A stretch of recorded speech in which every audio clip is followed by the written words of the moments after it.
At ang sino mang humahadlang sa plano ng Diyos, napapahamak. Praise the Lord! Amen! Tawagin mo nga si Jocelyn. Si Jocelyn, anak ng Diyos, na dati ay matigas ang ulo. Parangalan mo ang Diyos, ha?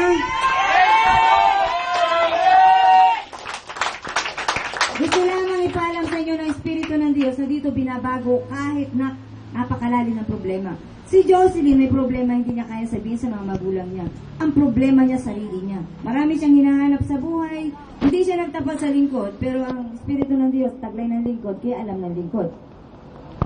Si Jocelyn ngayon, nagsisika para sa Diyos. Praise the Lord! Amen! Si Jocelyn noon, na 7 demonyo ang may hawak sapagkat ilang beses na nag-attempt magpakamatay. Ngayon, iniwan na ng demonyo. Praise the Lord! Amen! Kahit hindi pa nagigising ang mga magulang ni Jocelyn, mabuti ang Diyos. Kapag gustong mabago ni Jocelyn, binago siya ng Diyos. Praise the Lord! Amen! Gusto ko lang ipaalam sa mga magulang na narito, ano ba ang plano niyo para sa mga anak niyo? Kung magaganda ang plano niyo para sa mga anak niyo, ano kaya ang plano ng Diyos para sa mga anak niyo? Praise the Lord! Amen! Kaya para sa magulang ni Jocelyn na hanggang ngayon ayaw pa rin sumama dito, Jocelyn, ito lang ang masasabi ng banal na Espiritu sa iyo, magpatuloy ka rito. Parangalan mo ang Diyos?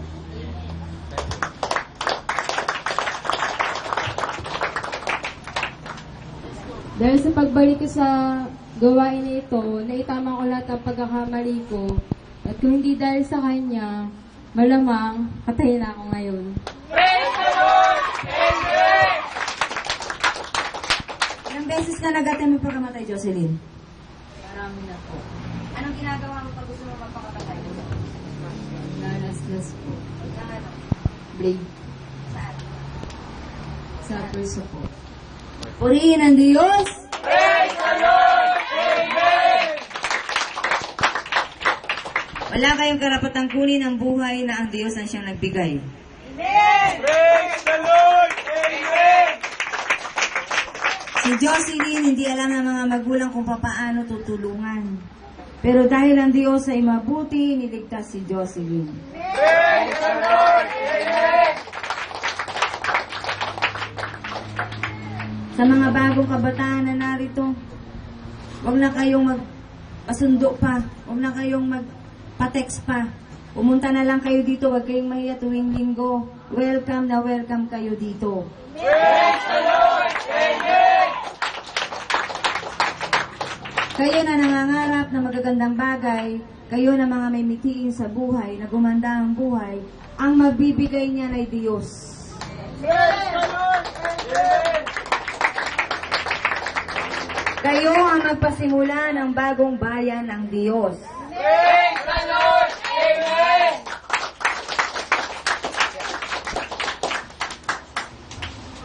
Hindi man madali, sapagkat mahirap mabuhay ngayon, lalo na kung salat ka talaga. At sa mga bata at mga anak na nag-aaral na pinaghihirapan ng magulang ang pang-tuition, makinig kayo. Bago kayo mag-isip para sa sarili nyo, isipin nyo muna ang pagbalik niyan sa mga magulang nyo. Praise the Lord! Amen! Hindi obligasyon o ng anak na ibalik. Subalit, ayon sa pag-ibig ng Diyos, dapat ibalik.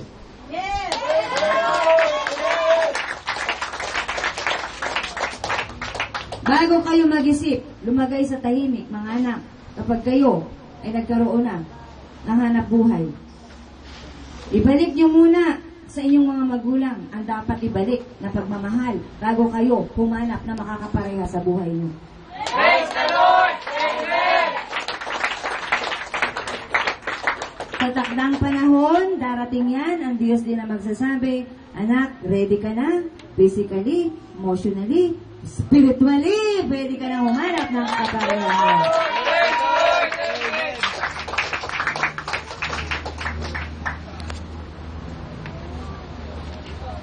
Kaya dito sa gawain ito, wala munang relasyon as lovers. Wala ditong ikaw-ikaw. Wala ditong crush-crush. Bawal na bawal dito yan.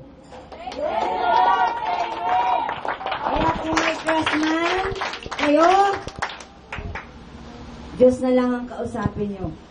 At sabihin, ang inon ko, crush ko siya. Sana kami ng dalawa. Mahigpit, may pinagbabawal dito yan. Sapagkat dito, tinuturuan muna kayo alamin kung paano ang tunay na pag-ibig galing sa Diyos.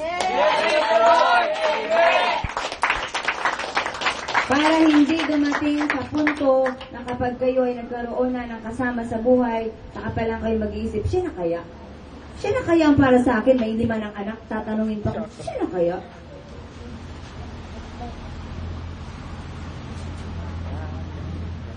Bong, tayo.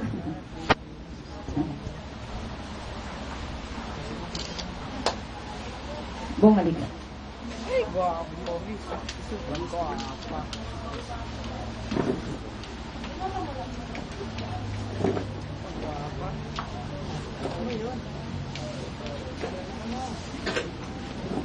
Pakitingnan nyo lang ang batang ito. Tingnan lang. Tumingin ka sa kanila, isa-isa.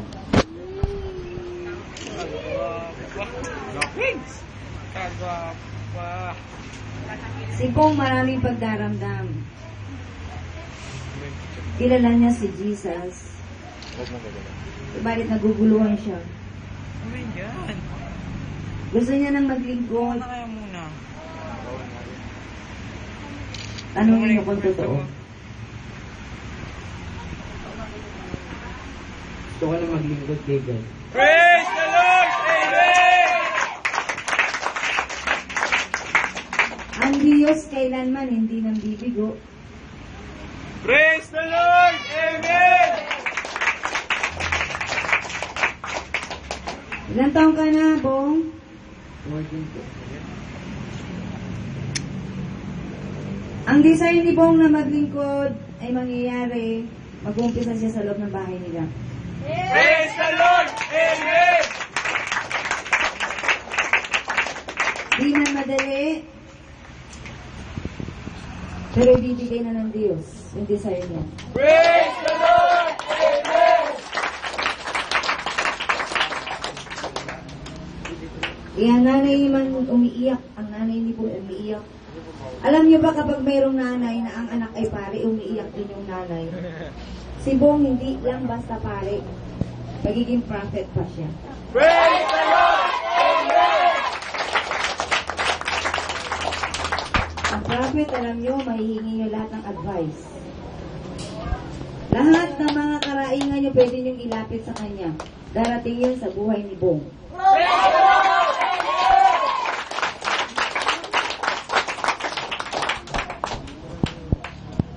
Araw-araw, ina ni Bong, papatungan mo siya ng kamay sa ulo, bindisyon mo, nabukal sa loob mo na maging lingkod ang anak mo, ha? Araw-araw.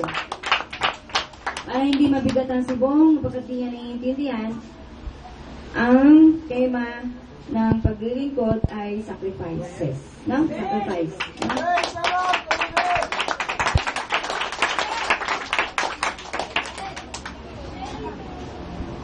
Kailangan ng Diyos ng manggagawa. Praise the Lord! Amen! Marami ang aanihin. Subalit ko kung di ang manggagawa. Praise the Lord! Amen! Si Bong ay nag-desire maglingkod sapagkat ramdam niya ang pag-ibig ng Diyos sa buhay niya. Praise the Lord! Amen!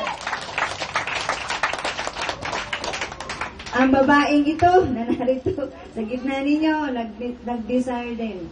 Nagmiti din siya maglingkod sa kadahilan ng nakita niya ang kabutihan ng Diyos sa buhay nila mag-iina. Grabe. Praise the Lord! Amen! Kapag ang Diyos ang kumilos, may imposible ba? Wala po.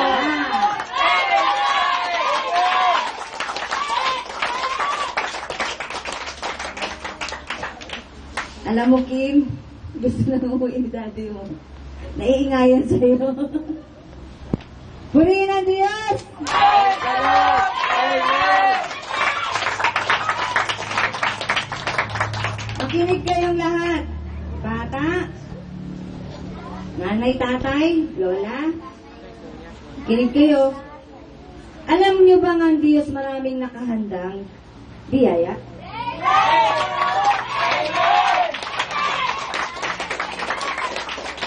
Bago palikhain ng tao, bago palikhain ng Diyos si Adan at si Eva, nakahanda na ang para sa kanila. Praise the Lord. Amen. Kaya bago palikhain kayo, bago pa kayo mabuo sa sinapupunan ng mga magulang ninyo, ng nanay nyo, mayroon ng planong magandang Diyos para sa inyo.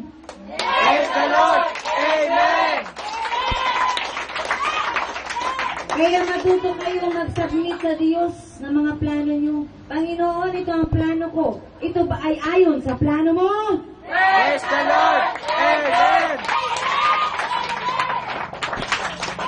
At natutuwa ang Diyos na nagbibigay ng mga plano ninyo sa Kanya. Natutuwa ang Diyos sa tao na marunong mag-submit ng plans nila. Praise the Lord. Amen. Panginoon, di ko alam ang magandang course sa akin. Di ako magaling sa English. Ano ba ang pwede kong kunin sa kolehiyo? Sino sa inyo ang nagsasabi ng kanya sa Diyos? Panginoon, ano ba ang bagay sa akin? Pwede ba ako maging engineer? Kaya naman ng pera. Pero mahila ka sa math. Humingi kayo sa Diyos kung ano ang plano ng Diyos para sa inyo. Praise the Lord. Amen. O halika, Jennifer, halika rito. Dito ka mag-iinom.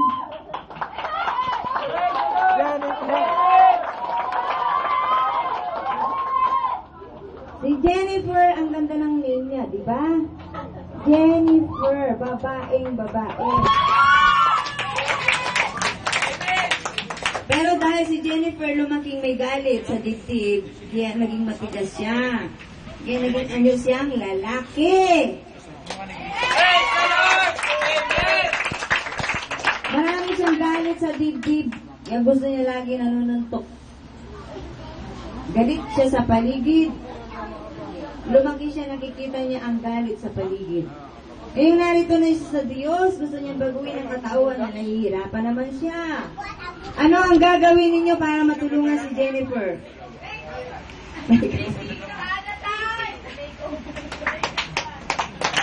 Praise the Lord. Amen. Kung tatanungin natin si Jennifer ngayon, Jennifer, nasaan ang puso mo? Praise the Lord. Amen. Si Jennifer na nangungulit na hindi siya papayag na wala siya dito paglinggo. Paano ka nakapunta ngayon dito? Ano po, sinuwi ko po yung mama ko, sabi nga po sa akin, huwag daw ako pumunta ngayon. Tinawag po nila ako. Sabi ko, pag pumunta daw po ako, wala daw po akong damit sa Pasko. Sabi ko, ano yung bagong gamit kung mawawala mo na sila? Praise the Lord. Amen. Alam mo ba ang bago mong kasuotan ay galing sa Diyos? Praise the Lord. Amen. Kapagkat ang damit na yan ay pantakip lamang sa katawan, ang tunay na kasuotan ay ang bago mong pagkatao. Praise the Lord. Amen. Kaya magalak ka, Jennifer. Sinabi ko na ikaw ay babalik dito, kaya talagang narito ka. Praise the Lord. Amen. Yan ang plano ng Diyos na si Jennifer ay palaging pumunta dito sapagkat marami siyang sama ng loob sa kanyang ama. Lumaki siyang may galit sa kanyang tatay. Sino ang makakapagalis ng galit na yon? Ang Diyos lamang.